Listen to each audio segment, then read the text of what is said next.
Satuan Lalu Lintas Polres Ogan Komering Ulu menambah 2 kamera etle. Hal ini dilakukan untuk mengoptimalkan penerapan tilang elektronik di wilayah Kabupaten Ogan Komering Ulu.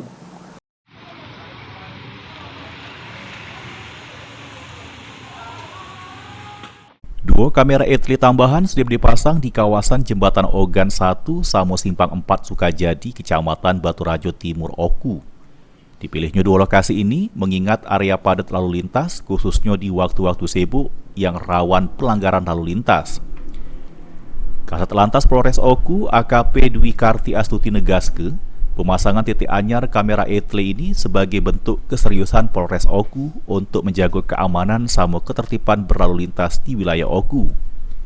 Diharapkan dengan penambahan 2 titik kamera etle ini bisa meningkatkan kesadaran masyarakat supaya semakin tertib juru berlalu lintas sehingga bisa menekan angka kecelakaan di jalan raya.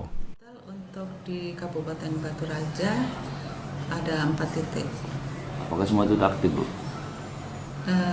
4-4-nya sudah aktif. Harapan kami dari pihak lalu lintas, khususnya Polres Oku, dengan adanya 4 titik etle ini menambah kesadaran masyarakat untuk berlalu lintas sehingga nyaman bagi pengguna jalan yang lainnya. Mekanisme tilang etle yakni kamera bakal merekam setiap pelanggaran lalu lintas di jalan raya. Kecanggihan alat ini mampu menembus kaca mobil serta bisa mengetahui pelanggaran yang dilakukan pengemudi roda 4.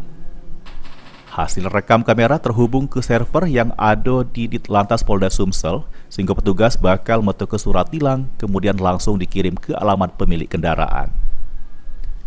Ari Pranika, Pak.